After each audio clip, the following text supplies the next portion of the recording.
Hola, hola, bienvenidas, bienvenidos a Baraka en el Aire. Hoy tenemos un programa muy espiritual, digamos. Vamos a hablar de sufismo, titulado El sufismo en Argentina.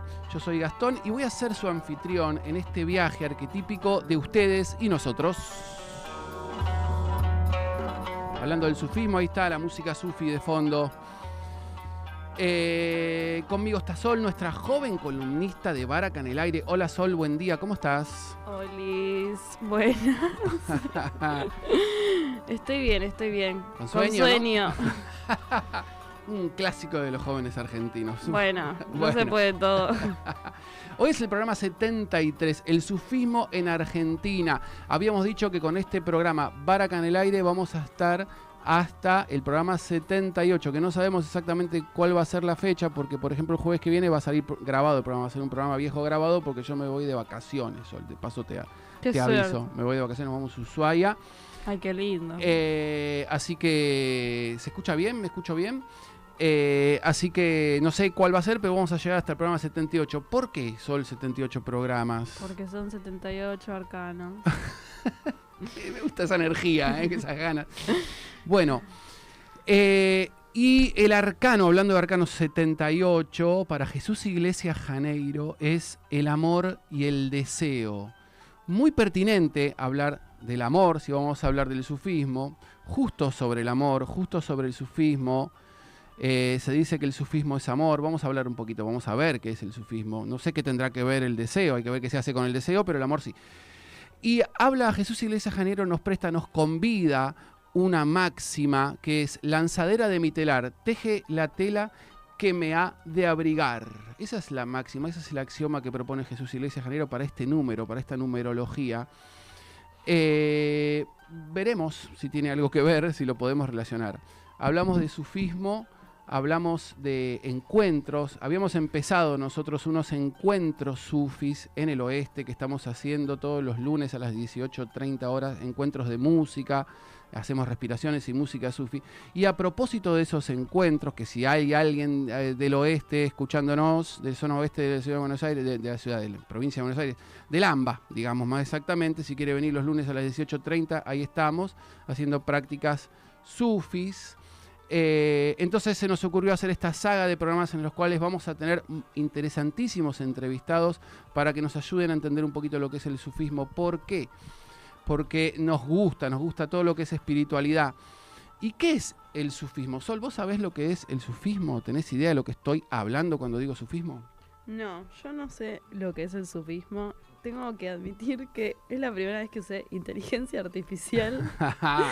Que vos lo tenés prohibido por ley. Yo lo tengo prohibido por ley. Lo tenés prohibido por ley, está bien. Entonces utilicé lo que es inteligencia artificial para preguntar qué es el sufismo. ¿Qué te salió? ¿Qué dice la inteligencia artificial? Supuestamente la inteligencia artificial dice que el sufismo es como la búsqueda de la conexión divina y espiritual con Dios.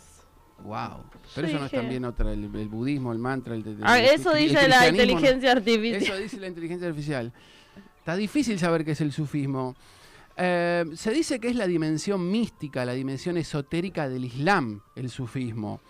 Pero esto de lo místico, ¿qué es la dimensión esotérica de algo? ¿Qué es lo místico? ¿Qué es el ocultismo? O sea, lo mismo que la brujería del Islam sería un brujo. O sea, porque si es la dimensión esotérica, puede ser la brujería, un brujo que hace, yo qué sé, amarres, hacen amarres los sufis. A mí me gusta decirle, por lo que yo sé, que es una vía de desarrollo personal, para desarrollar nuestros atributos esenciales. Ergo, si tenemos que desarrollar nuestros atributos esenciales, se entiende que hay algo, que podría haber algo, que está impidiendo o que está tapando esos atributos esenciales. Porque si son esenciales, ¿por qué habría que tener que desarrollarlos si son esenciales? O sea que hay algo que está tapándolos, que está obstaculizándolo, que lo está nublando. Entonces, el sufismo sería esta vía de desarrollo, una vía de purificación, de purificarnos. Y la esencia, ¿tiene algo que ver con Dios? Esa esencia nuestra. Además, hablamos de sufismo, hablamos de la esencia, ¿tiene algo que ver con Dios? Con el Dios que está en el cielo, con Jesús, ¿qué es Dios para el sufismo? ¿Y cómo se hace esta práctica de desarrollar los atributos esenciales y purificar lo que no es esencial. Entonces, hay prácticas, hay liturgias, hay danzas. ¿Lo vieron alguna vez los derviches giróvagos? ¿Sabes lo que es giróvago? No. Un vago que gira. No. En verdad, por lo que sé de los sufis, no, son todos menos vagos. Así que no se puede. Es difícil de describir el sufismo. Por eso vamos a tener en esta saga, y principalmente hoy, un entrevistado muy interesante que nos va a hablar un poquito de esto que es difícil, que no se puede capaz llegar a describir con palabras. Lo tomo de un libro de sufismo, de uno de los tantos que hay, que dice lo siguiente: ¿cómo explicar el aroma íntimo de una flor, de un perfume? ¿Cómo definir el sabor de un alimento exquisito? Sufismo es esencia, degustación, experiencia total de instante en instante. Y todo lo que tiene a la existencia como fuente es inefable, intransferible. Sufismo es silencio, sufismo es visiones, éxtasis, ebriedad del corazón, anonadamiento, remedio para el alma y alimento del espíritu. Así dice un autor anónimo, sufi. Así que vamos a ver, quédate con nosotros para descubrirlo. ¿Qué es el sufismo? Quédate con nosotros para descubrirlo. Muy bien. Y si estás viendo el programa en vivo, no te olvides de dejarnos tus comentarios, tus preguntas, si querés saber vos también qué es el sufismo, a través de las redes de Mantra FM 91.9. Y también, Sol, ¿qué pueden hacer con nosotros y con vos? ¿Qué pueden hacer Conmigo con vos? pueden hacer Conmigo pueden hacer muchas cosas. Opa. Pero también con la Escuela Baraca también pueden hacer muchas cosas. Si quieren estudiar tarot, astrología. Todavía no hay numerología, pero yo voy a seguir insistiendo en eso. No predictivo, esto es espiritual, evolutivo, psicológico. Sí. Muy bueno, bien. se contactan en las redes de @escuela Baraca o si no al 11 330 92822 para estudiar astrología, tarot, que ya empezó, ¿no? Sí, se empezó. Está empezando ahora, están empezando un ahora. montón de cursos ahora. Hoy. Está empezando la carrera de astrología. Qué lindo. Hay sufis dando clases de astrología, hay sufis ocultos que nadie sabe, pero hay sufis ahí. Está empezando los cursos de tarot de arcanos menores desde un punto de vista evolutivo, psicológico. Y está, bueno, esos son lo que... Y bueno, si los que quieren participar, que son del oeste, porque vieron que dicen que Dios está en todas partes, pero atiende en capital. Eso no es tan así, Dios atiende en todas partes, pero esto de que las personas sí, hay que ir hasta capital. Nosotros por eso los lunes estamos ahí, como para atender también en otro lugar y otro día. Bueno, Sol, ¿algo más nos querés decir? ¿Nos querías decir algo de los números vos? ¿Tenías algo o no? No. No, bueno. El Sheikh Orhan Sefer al-Sherrahi es un maestro de sufismo en Argentina. Un sheikh, en verdad se dice. Vamos a ver esto de maestro, hasta qué punto eso no es así. Me gustaría también preguntar eso, pero es un maestro de sufismo en Argentina que con amor, con sabiduría, con esfuerzo y dedicación sostiene desde hace muchos años una tarika, un derga. ¿Saben lo que es un derga, una tarika? Un lugar de reunión, una cofradía, una casa de reunión en Buenos Aires. Y hoy es uno de los centros de sufismo más importantes y reconocidos de Argentina, de Latinoamérica, con una hermosa mezquita para los que viven en el barrio de cerca de Colegiales o Palermo, capaz la pudieron ver. En el barrio de Colegiales. Está en un lugar muy privilegiado y un lugar muy lindo. Y hoy vamos a tener el privilegio y el honor de que nos ayude a entender un poquito de qué se trata esto del sufismo. Buenos días, Sheikh Sefer, ¿cómo estás? Muy bien, ¿cómo están? ¿Cómo andan? Muchísimas gracias por venir. Es un honor, un inmenso honor. Es de las personas, hemos tenido entrevistas muy interesantes en este programa y él, para mí, no sé para ustedes, es una de las personas que más quería entrevistar en este programa. Ha hecho todas entrevistas muy interesantes. Así que muchísimas gracias. Un gusto venir a tu programa y espero poder ayudarte con todo esto. A ver si nos ayudás con todo este lío de qué es el sufismo. ¿Qué es el sufismo para vos? ¿Cómo nos los podrías describir y transmitir? No tengo la menor idea. Le podemos preguntar a la inteligencia artificial. Preguntémosle a la inteligencia artificial. ¿Y vos cómo lo pudiste vivir? ¿Qué nos podés transmitir de lo que viviste en el sufismo? Porque entiendo lo que decís. básicamente, como todo en la vida, ¿no? Uno puede vivir, pero y teorizar acerca de diferentes aspectos, pongámoslo, llamémoslo de alguna forma, espirituales, esotéricos y demás, pero lo interesante de esto es que uno tiene que experimentar, o sea, lo que se dice que uno no puede hablar de aquellas cuestiones que no experimentó. Es decir, hay muchísimos libros en donde describen estados espirituales, describen situaciones, pero la realidad, como decía uno de los grandes maestros del camino, Sefer Efendi, cuando le preguntaron acerca del sufismo, él dijo, yo, y era un grande de este camino, yo de esto no sé mucho, pero lo que les puedo decir, que todo lo que sé lo viví y lo experimenté. O lo poco que sé lo viví y lo experimenté. Es decir, es un camino que los, digamos, de alguna forma, aquellas cuestiones que podemos sentir y vivir, lo experimentamos a través del trabajo espiritual, el trabajo en uno mismo.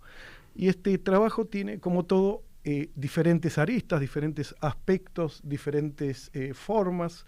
Y primero, para entender qué es una búsqueda, uno tiene que saber. Cuando uno sabe, o sea, tiene algo, es como decir, bueno, quiero ir a Mar del Plata. ¿Dónde está Mar del Plata? ¿En qué lugar? ¿Cómo tengo que hacer para ir a Mar del Plata? Bueno, después voy a Mar del Plata, busco dónde está, y después, finalmente, cuando estoy en Mar del Plata, me realizo en eso. Entiendo lo que es Mar del Plata. Entre otras analogías. Como es saber, o sea, y con tantas opciones, hoy en un mundo en donde está todo en las redes, y uno puede con un clic buscar, ver a través de YouTube, los medios sociales y demás, entender realmente lo que es esto, es buscar, como hay un lindo cuento que me gusta mucho, en donde había una persona la cual estaba buscando en el jardín de la casa, estaba buscando unas llaves. Entonces le preguntaron, ¿qué estás haciendo? ¿Por qué estás buscando? ¿Qué se te perdió? Se me perdieron las llaves. ¿Y se te perdieron por acá? No, se me perdió en mi casa. ¿Y por qué la estás buscando afuera? Claro, bueno, porque en mi casa está oscuro y acá afuera está iluminado. Es decir, uno tiene que saber lo que busca en la vida. Ajá. ¿Y dónde buscarlo? Dice el... Y dónde buscarlo, por supuesto, dónde buscarlo. Y ese es el desafío que cada ser humano tiene en su vida, es decir, entender cuál es el propósito para el cual fue creado. Es como decir que si un día nos despertamos y de pronto en un barco, vemos en ese barco, no sabe lo que vamos a buscar, saber qué es lo que estamos haciendo en ese barco, cuál es la posición que ocupamos, cuál es nuestra función y hacia dónde vamos. Bueno, estamos en una mega nave en el planeta, que es el planeta Tierra. Tenemos un rumbo y tenemos que entender quiénes somos y hacia dónde vamos y cuál es nuestro propósito en este mundo. En ese contexto, el sufismo, ¿qué es lo que hace? El sufismo es una de las ciencias que están abarcados de desarrollo espiritual dentro del Islam, en donde uno lo que hace es buscar esa conexión con Dios. Esa conexión con Dios en donde primero tiene que vaciarse, ¿sí? Vaciarse de la arrogancia, de la soberbia, de la envidia, de la búsqueda de una fama, posición, de la mentira, de cada uno de esos vicios que tenemos adentro. Y después, de alguna forma, llenarse de virtudes, que son el agradecimiento, la paciencia, el amor, etcétera, etcétera, etcétera. Y una vez que estamos llenos de esos aspectos de nuestro ser, conocemos de alguna forma el uno, entramos en contacto con el uno, con el creador, con Dios, con Allah, y tantos otros nombres que tiene. Es decir, de alguna forma lo que lo que se abre aquí es entender que esa conexión. Y por supuesto, cuando tomamos una rosa, a todos nos gusta su aroma, su forma, pero evitamos las espinas. Bueno, como todo uno tiene que dar para recibir. Y el camino del sufismo es el servicio. Si no hay servicio, si uno, o sea, al Creador, a Dios, no necesita absolutamente de nada de nosotros. Lo que sí necesita es ese ejemplo que está en la creación, ese amor eterno. Como dice una tradición, dice, si no fuera por ti, no hubiera creado el universo. Y en esa manifestación de Dios, que es lo que hace le da a la creación entera. Por eso el Corán empieza con 2 frases que se presenta en cada uno de los versículos. En el nombre de Dios, el misericordioso, el misericordiosísimo. Pero esto es una traducción un poco literal, digamos, un poco que está limitado. Lo que significa misericordia, que se traduce de esa forma, en realidad la palabra es rahma. Ese rahma vuelve a un aspecto que es un aspecto femenino, que vuelve al útero materno. En ese útero materno lo que nos transmite esa palabra, esa imagen, es ese cuidado especial, ese cuidado único y particular que tiene la madre con el hijo, esa conexión a través de las distintas fases, se pega en la pared del útero, va creciendo, es una especie de comer de la misma madre, después a través del cordón umbilical, y esos 9 meses de ese cuidado intenso se traduce en ese amor. Es ese amor que es para la humanidad. Volviendo a través de esto, lo que le quería decir es que uno sirve a Dios sirviendo a la creación. Y ese servicio a la creación es donde uno aprende a vaciarse de ese falso ego. Ese falso ego que no es no tener ego, porque todos tenemos ese ego, es la transformación del yo por las distintas etapas hasta que finalmente alcanza el estado de lo que se denomina estado de santidad, digamos. Santidad no en un sentido de ir volando por los aires y hacer milagros, sino estar conectado con el universo, estar conectado con todo, sentir en cada uno de los aspectos la presencia de Dios. Fíjate que si una abeja desaparece del sistema, del ciclo ecológico, sí, la creación en su totalidad colapsa. Es decir, el pico de la humanidad es el ser humano, o sea, el pico de esa montaña es ese ser humano que es un aspecto de equilibrio. Por eso Dios también dice: establecí el cielo y la tierra, busquen el equilibrio, no trastornen ese equilibrio que establecí. Muy lindo, la verdad, esta imagen de servir a Dios sirviendo a la creación, porque a veces uno dice servir a Dios, que es arrodillarme a la noche y rezar y nada más, y durante el día que no me importe nadie. Ese es un buen punto, porque uno piensa, digamos, me voy a encerrar en un convento, en un derga, voy a hacer 24/7, voy a rezar, voy a hacer letanías, voy a hacer danzas especiales, pero lo que vos decís es muy importante, esto es un todo, en ese todo es ser un buen padre, ser un buen esposo, esposa, preocuparse, trabajar, en otras palabras, laburar, ganarse su sustento y con eso hacer y tomarse un tiempo también para este aspecto íntimo. Es decir, si uno dice, bueno, me voy a dedicar a eso y es un vago, no. Claro. Tenés que tener es un uno, no hay en esto no hay una parte, separamos un mundo espiritual y un mundo material. Todo es parte y es un uno. O sea que implica ser, el trabajo sufi implica ser un buen padre, ser un buen hijo, me imagino también. Hoy en día está difícil eso, ser un buen abuelo, muy interesante. Y ¿sabes lo que me interesó de lo que decías? El énfasis en la vivencia, el énfasis en la experiencia, porque también coincide un poquito con lo que decía el autor anónimo, cómo explicar el aroma íntimo de una flor, de un perfume. Muy lindo que lo nombraste también a Sefer Efendi. Yo también tuve el honor de conocerlo en un viaje en el 98 que hice desde 1998. Bueno, saber lo que se busca, saber la meta. Vos sabés lo mencionó acá el Sheikh, saber lo que se busca, vos sabés qué buscás en la vida, sabés cuál es tu meta. Yo me abrí los registros. Me abrí los registros. Así que ya lo sé. ¿Alguna pregunta tenés? Yo tengo una pregunta. Sí. En realidad tengo varias, muy pero bien, voy a hacer una. Mejor. La primera pregunta es que vos dijiste que es como el servicio a la humanidad. ¿Ese servicio qué sería en realidad? ¿Eso de ser un buen padre, ser un buen hijo, o es otro tipo de servicio? Lo pregunto porque yo a veces, yo tengo como una línea más cristiana, entonces el servicio para el cristianismo es otro tipo de cosas. Por eso yo lo pregunto para entender. Mira, es lo mismo, porque te voy a explicar algo que es importante saberlo. O sea, nosotros, de alguna forma, el sufismo es el aspecto interior, no quiero decir ni espiritual, no quiero decir ni místico, ni es el trabajo interior. Ahora bien, para un musulmán, o sea, no vas a encontrar entre los 2.000 millones de musulmanes en el mundo alguien que no crea en Jesús, alguien que no crea en la Virgen María.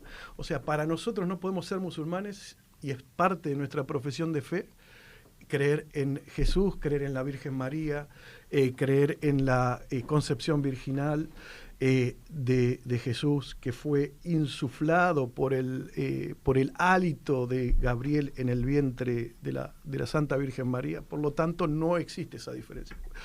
Es más, ¿qué es el sufismo? Sino los nombres van cambiando, ¿sí? Pero siempre existió desde la llegada del primer ser humano a esta tierra, que es, vamos a poner, que como lo conocemos con el nombre de Adán. Y esa fue tomando y ese aspecto interior a lo largo de la historia fue tomando diferentes facetas, diferentes formas. Pero para que exista lo interior siempre tiene que estar ligado a lo exterior. De hecho, ¿cuál fue el mensaje de Jesucristo? Que la paz y las bendiciones sean con él. ¿A qué venía Jesús? ¿Cuál fue el legado de Jesucristo? Fue a establecer esta parte de la pérdida, o sea, cuando nos quedamos en la letra y perdemos el espíritu. Cuando uno lee los sagrados evangelios, ¿qué es lo que dice? Básicamente son enseñanzas espirituales. ¿Qué es lo que dijo Jesús? Yo no vine ni a cambiar ni un punto ni una jota de la revelación. Yo vengo a ratificar lo que trajeron los profetas, los mensajeros anteriores. Pero ¿qué es lo que sucedió? Fue ese cambio, de alguna forma, esa situación y ese cambio en donde la realidad necesitaba, se apegaron a la ley. Decía, bueno, vos si haces esto, tenés que hacer esto, de hacer aquello. De hecho, ¿cuál era su prédica? ¿Sí? Su prédica era contra la casta sacerdotal, contra los fariseos, que hacían o pedían a la gente que haga lo que ellos no practicaban, que sacaban, que dejaban una religión anquilosada. Y ¿cuál fue ese mensaje que dijo, que trajo Jesús? ¿Qué es? Yo soy el camino, yo soy la verdad, yo soy la vida. ¿Jesús es el camino o quién es el camino? ¿Y cómo se interpretan esas palabras a la luz de la tradición abrahámica? Lo que está diciendo ese yo soy. ¿Qué es ese yo soy? Que está expresado también cuando Moisés, que la paz sea con él, le preguntó a Dios, ¿quién eres? Yo soy el que soy, yo soy el que soy, ese yo soy. En última instancia es el ser. En última instancia se refiere al único ser el cual tiene existencia propia, porque todos en el Corán que dice, Kullu man alayha fan, todo lo que hay en el universo va a desaparecer. Wa yabqa wajh rabbik dul jalali wal ikram, y todo lo que va a permanecer es la esencia, es la faz, ese rostro del divino, de Dios. Volviendo a esto, lo que hacía Jesús al decir yo soy Dios, no yo como yo soy el camino, la verdad y la vida. Entonces ese ser, ese yo, vuelve a Dios, vuelve a que Él como único aspecto, como único que tiene una existencia permanente e inmutable, es el camino. Pero ¿cuál es el camino? El camino que trazan el Mesías, los profetas, ese camino que traza. Y es lo que vos preguntabas, volviendo a esto, ¿cómo es? Hay una tradición que cuenta el profeta Muhammad, que la paz y las bendiciones sean con él, que menciona un episodio en donde cuando todos salimos de este mundo, nos van a preguntar, cuando salimos, nos van a preguntar, ¿qué es lo que pasó? vos fui a tu casa pidiéndote algo, le dice Dios a la persona que interpela, y no me recibiste, no me diste un techo. Y Dios dice, ¿cómo yo no te voy a recibir en mi casa? ¿Y qué necesidad tenés que sos Dios de venir a mi casa? Y dice, cuando un siervo mío te fue a pedir alojamiento y tú no me diste, no me lo diste a mí. Estaba enfermo y no me visitaste. ¿Y cómo vos, que sos Dios, estabas enfermo y no me visitaste? Bueno, cada vez que alguien, tu vecino, tu amigo, estaba enfermo y no lo llamaste, no estuviste, no te preocupaste, no me visitaste a mí. Estaba hambriento y no me diste de comer. ¿Y cómo vos tenés hambre si sos Dios? Cada vez que uno de mis siervos tenía hambre y vos teniendo la posibilidad no lo hiciste, no lo hiciste conmigo. Es decir, ese aspecto de trascendencia divina e inmanencia. La inmanencia es lo que nos dice Dios, de la misma forma que yo doy amor, yo hago este mundo y les doy a todo y cada uno de ustedes su vida, su sustento, su posibilidad, ustedes como representantes míos, o sea, cada ser humano, sin importar si es hombre o mujer, tiene en el Islam, en el sufismo, tiene esta cualidad de ser lo que se denomina jalifa, sucesor en la tierra. ¿Qué hace como sucesor en la tierra? Mantiene el equilibrio cósmico, mantiene el equilibrio universal. Y entonces vuelve a lo mismo. Servir significa servir a la humanidad. O sea, hay dos cuestiones: ser siervo de Dios, cuando decimos somos siervo de Dios, y siervo de nuestro ego. ¿Qué significa ser siervo de Dios? Es servir a otros. ¿Qué significa ser siervo de nuestro ego? Es que vivimos en un mundo geocéntrico. De alguna manera, viste que antes todo tenía el planeta Tierra, iba todo, el Sol y los planetas giraban alrededor. Entonces todo el universo gira alrededor. Y lo único que me interesa, yo quiero esto, yo quiero aquello, hoy me levanté así, no quiero hacer aquello, no. Entonces básicamente es estar unido a la creación en su totalidad, estar en esa armonía cósmica. Ok. Bien. Sí. Yo he participado en muchas reuniones sufis. Tuve la suerte de ir muy de jovencito por primera vez a Estambul y estaba muy permeable y recibí el aroma casi de forma directa porque era muy joven. Quizás ahora de grande uno racionaliza, como acá nos decía el Sheikh, que racionaliza mucho más, pasa por la cabeza y por la explicación, y parece que si no le podés dar una buena explicación, no sé. Pero bueno, tuve esa suerte y me encontré con muchas dimensiones en esta práctica de lo que es el sufismo. Una dimensión que es lo que se habla, la filosofía, por decirlo de alguna manera. Otra dimensión es lo que transmiten los maestros, ese amor que tienen, ese servicio que tiene. Aquí el Sheikh es un ejemplo, que lo invité a la radio y no dudó en venir directamente, personalmente, a ayudar, a compartir, a difundir este conocimiento. Y a la vez también tiene un aspecto musical, un aspecto de meditación, un aspecto de oración. Es algo muy interesante que quizás, por supuesto, que no alcanza un programa, no alcanza una vida. Pero así todo me ha pasado cuando voy a las prácticas sufis, que estoy ahí y digo, mirá qué interesante las danzas. Hay algunos que giran circular, otros que se toman de las manos y giran, otros que cantan, otros que respiran, otros que recitan, una cosa maravillosa. ¿Cómo hicieron para aprender cuándo? Y sin embargo hay unas personas que ahí se sientan y les preocupa lo siguiente, como un punto de toque, como un límite infranqueable para lo occidental. ¿Por qué las mujeres usan pañuelos? A mí se me cae, se me baja, como dicen los pibes hoy en día. Como mirá toda la belleza que estás viendo y ese árbol te impide ver el bosque. A ver, ayúdanos con eso, Sefer. Por favor, Sefer Baba. En relación al pañuelito. Al pañuelo y lo otro también, que es lo que a mí más me interesa. Bueno, a todas las prácticas que hay, ¿no? Vamos por parte, dijo Jack. Dale. Básicamente es una tradición que siempre existió en toda la humanidad y que se mantiene. Por ejemplo, y que no es extremo, por otro lado, por ejemplo, eso está... las religiones abrahámicas, ¿sí? Las religiones abrahámicas está totalmente presente. Ahora, que lo hagan o no lo hagan, ¿qué son las religiones abrahámicas? Es lo que deriva de nuestro padre Abraham. Abraham tuvo 2 hijos, Ismael, y tuvo el otro hijo que se llama Isaac. Ismael de la rama de Ismael surgió todo lo que es el camino del Islam. el camino del Islam. Ismaelita, ¿no? Sí, y por otro lado, la otra, que es el judaísmo que surgió de Isaac. El tema del velo era un tema complejo, con algo normal, y por ejemplo, si sos cristiano vas a entrar en las iglesias y cómo la ves a la Virgen María, no la ves con un brushing y con el pelo atado, sino la ves con un velo.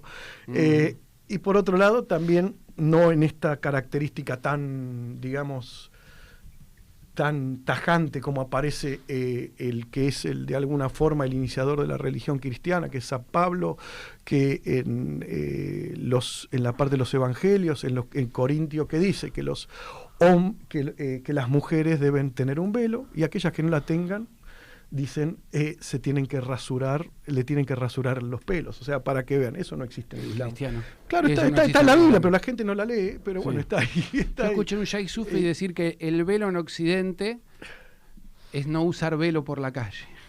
Bueno, sí. ¿Eso no es igual en el judaísmo, que les rapan la cabeza? El judaísmo lo que tiene es que buscan cubrirse el pelo. Vos la vas a ver de diferentes formas, lo que son ortodoxos. Hay como todo varias ramas. Lo que son ortodoxos, o muchos se ponen un panuelo, o muchos se ponen una peluca.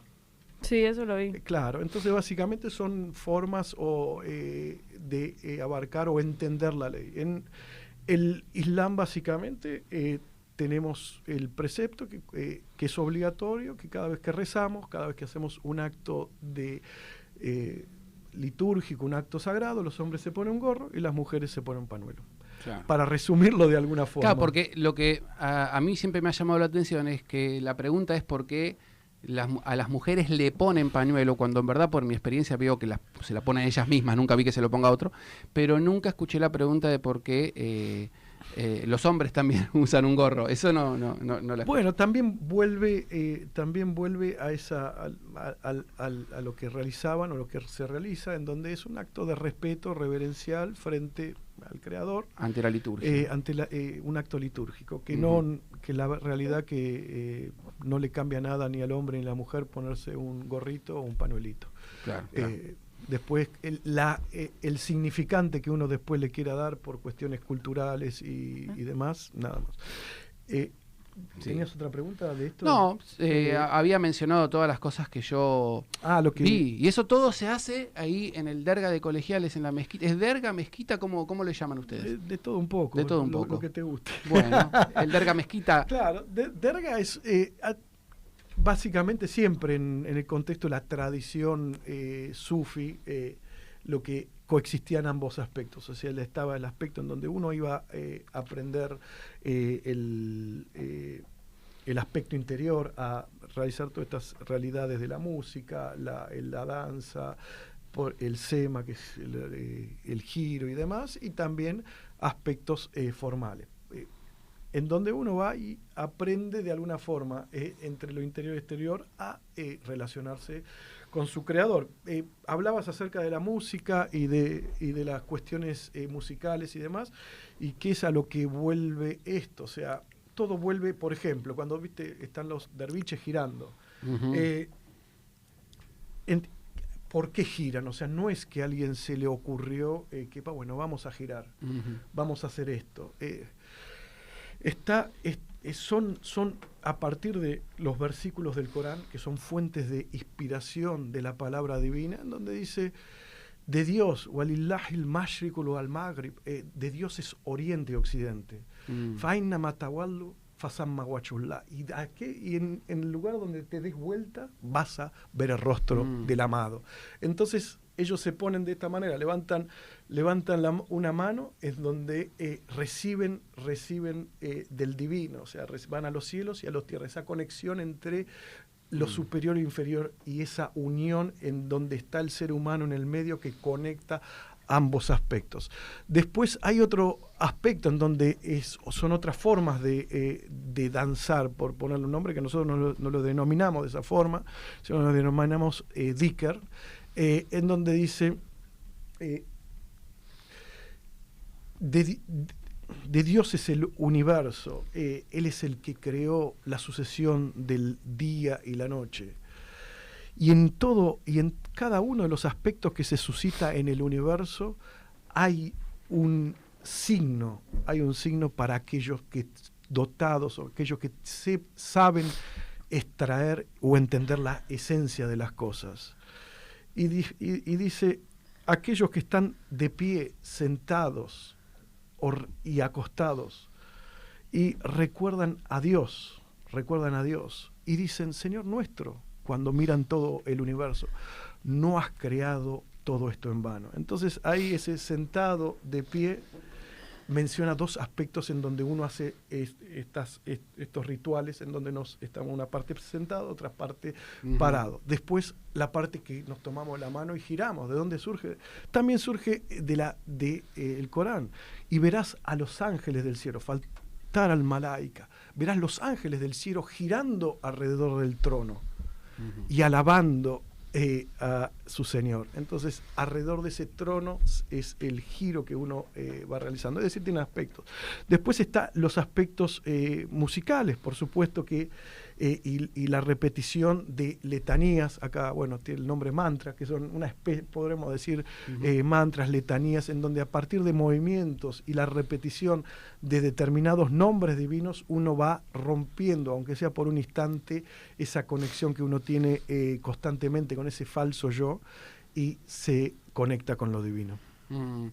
Muy interesante, sobre todo para la gente que nos está escuchando, que quizás algunos saben sobre los giros derviches, pero acá hay muchísimas más prácticas, más liturgias, y nada de lo que hagan los sufis en los templos sufis está por fuera de lo que dice el Corán y lo que dicen los dichos del profeta. No es que a alguien se le ocurrió o lo canalizó o nada de todo eso, que no digo que esté ni mal ni bien, pero no es la práctica sufi, sino que todo es inspirado y es partido, lo que creo que nos está diciendo el Sheikh, del Corán y de los dichos del profeta.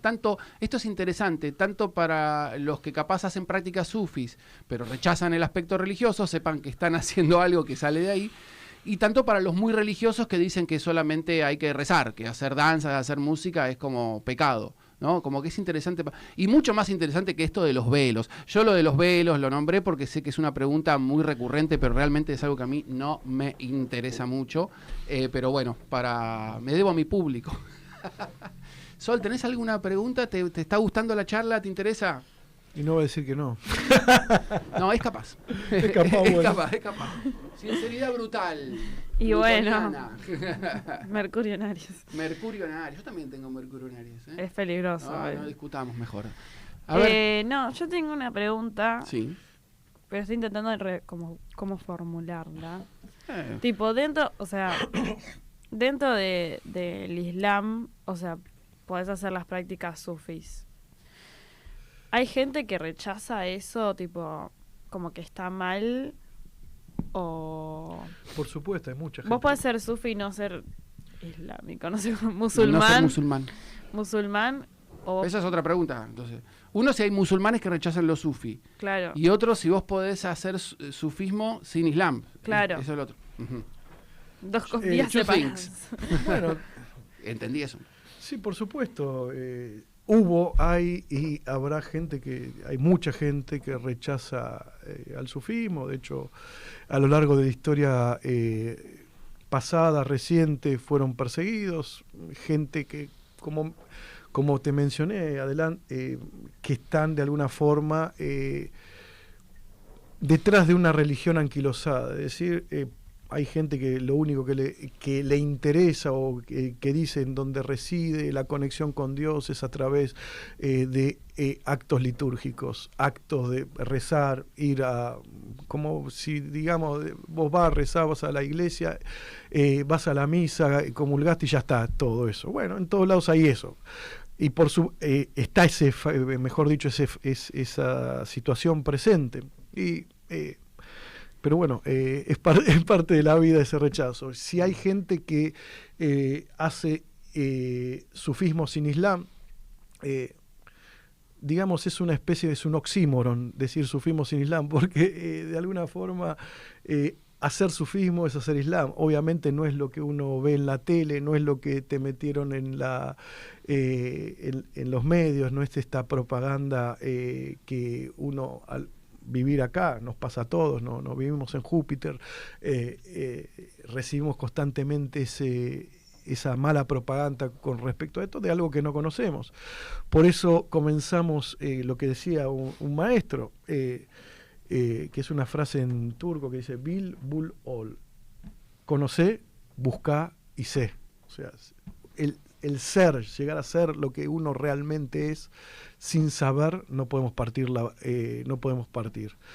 Sin buscar no podemos encontrar. Por eso, volviendo también a la frase de Jesús, la verdad, por eso yo soy la verdad. ¿Y qué es esa verdad? Bueno, la verdad es, vos percibís la verdad de alguna forma, tenés concepciones de la verdad, él de otra, en mi caso de otra, ella de otra forma. Pero los maestros de la unidad, o sea, los maestros de lo que llamamos Tauhid, de la unicidad divina, ¿cómo la explican? ¿Cómo explican esa verdad? Porque cada uno percibe la verdad de acuerdo a lo que vos tenés adentro. Vos por ahí te criaste, no sé, en zona norte, zona sur, zona oeste, fuiste a tal o cual colegio, fuiste a tal o cual secundaria, tuviste tal experiencia, tuviste tal o cual situación en la vida, y vos percibís de acuerdo a la construcción de tu carácter y de tu personalidad. Uno de los grandes maestros, Mevlana Jalaluddin Rumi, lo explicó de esta manera, con una analogía. ¿Qué es lo que dijo? Hizo un cuento en el Masnavi, que es uno de los libros más leídos de poesía, ¿sí? Entonces hizo esta analogía. Dijo, un día un rey mandó a un reino lejano, a la India, a buscar un animal fabuloso que habían escuchado que se llamaba elefante. Y mandó a delegados a traerlo. Entonces agarró, lo buscaron y después de meses llegaron, ya era de noche. Lo pusieron en un establo gigante que construyeron, pero el sultán estaba muy...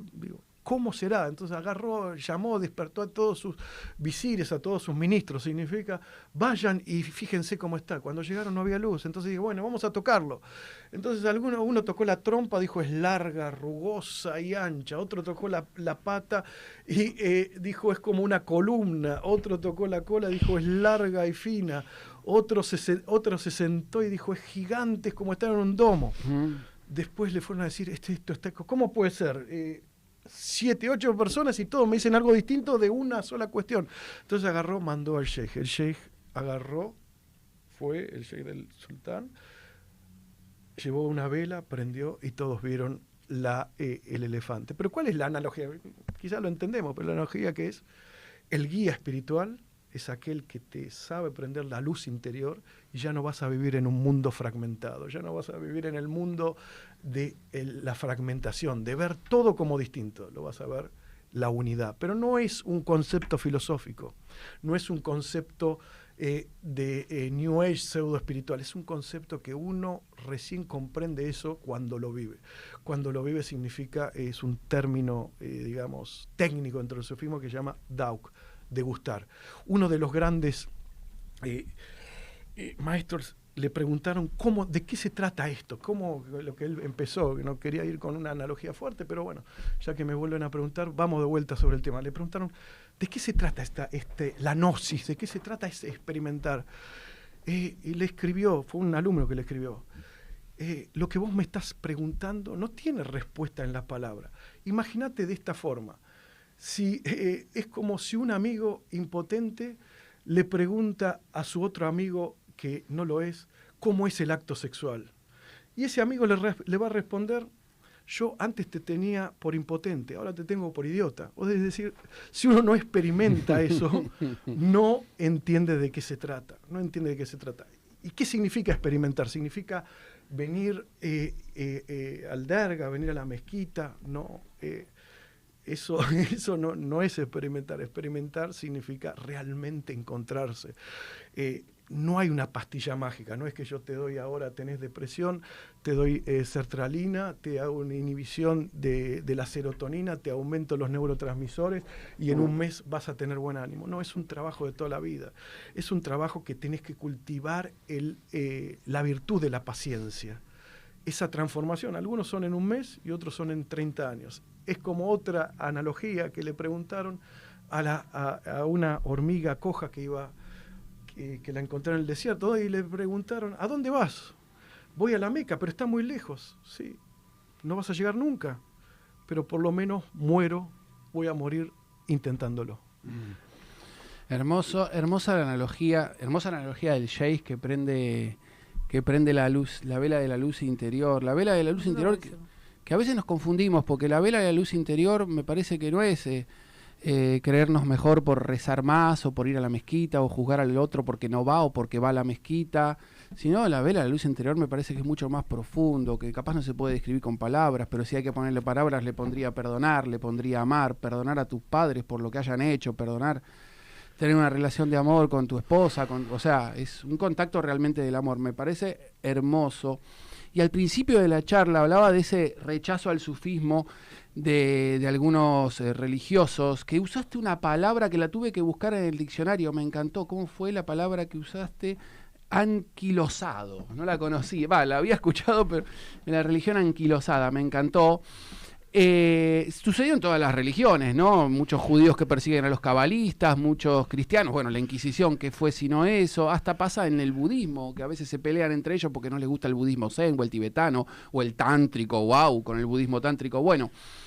Y entonces, ¿se puede hacer sufismo sin islam? ¿Se puede hacer cristianismo sin cristianismo? ¿Se puede hacer budismo sin budismo?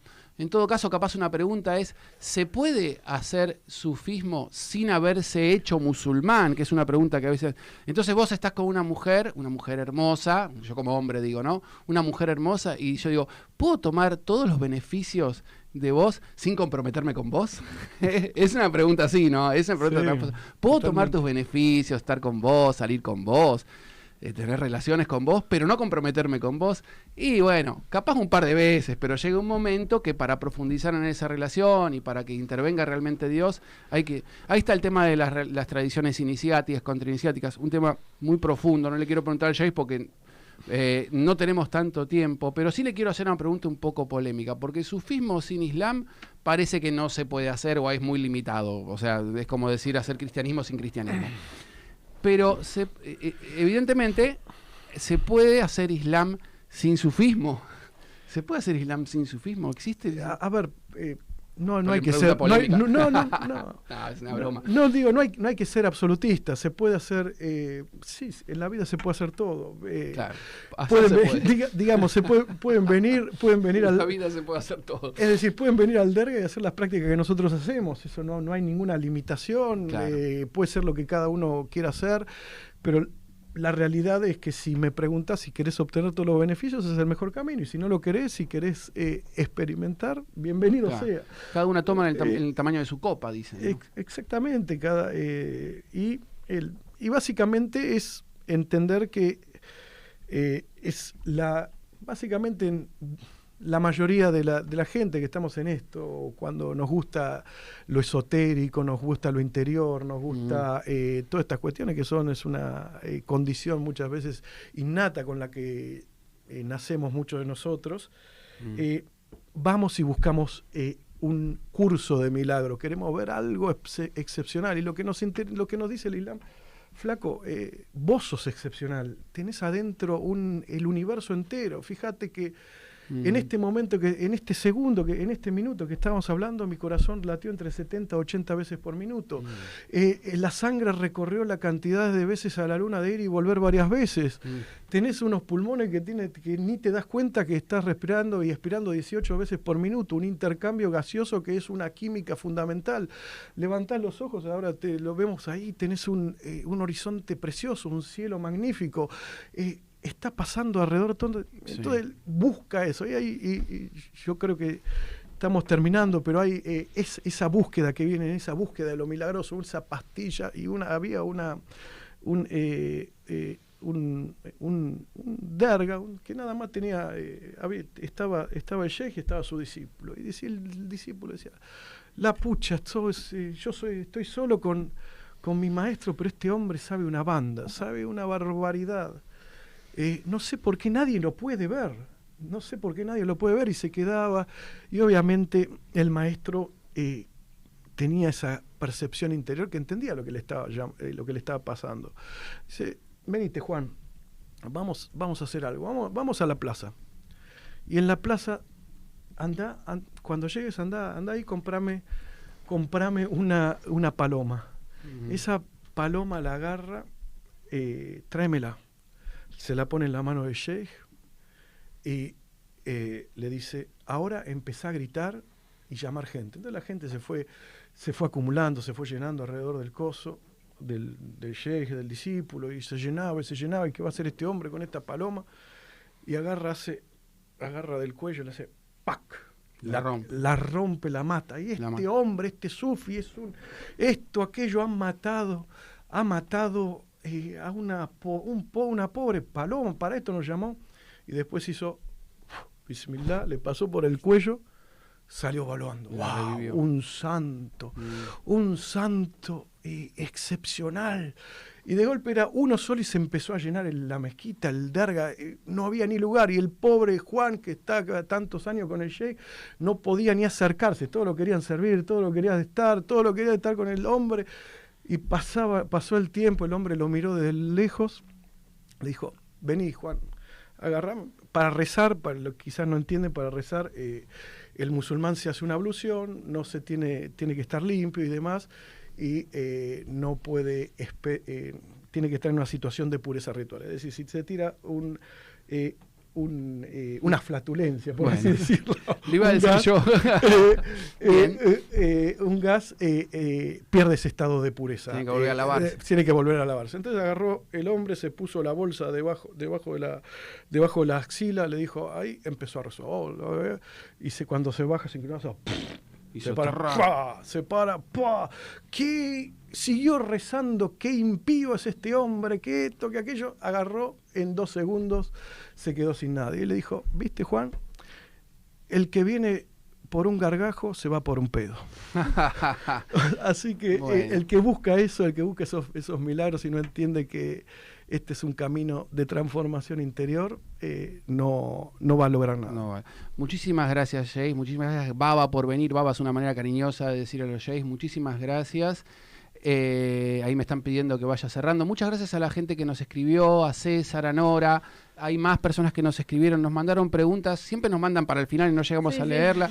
Ustedes pueden ir a la mezquita de Colegiales, se reúnen los viernes y los sábados, ¿no? Desde las 18. De las 7:30. De las 7:30. Pueden ir para conectarse con el Sheikh, para preguntarle más cosas si quieren. También pueden seguir viendo en este programa. En los próximos jueves vamos a recibir otros invitados que van a hablar de sufismo para ver si podemos satisfacer esas preguntas que nos están haciendo y no llegamos a responder. Muchísimas gracias, Baba. Muchísimas gracias a ustedes. Muchas gracias, Sol, por tus preguntas.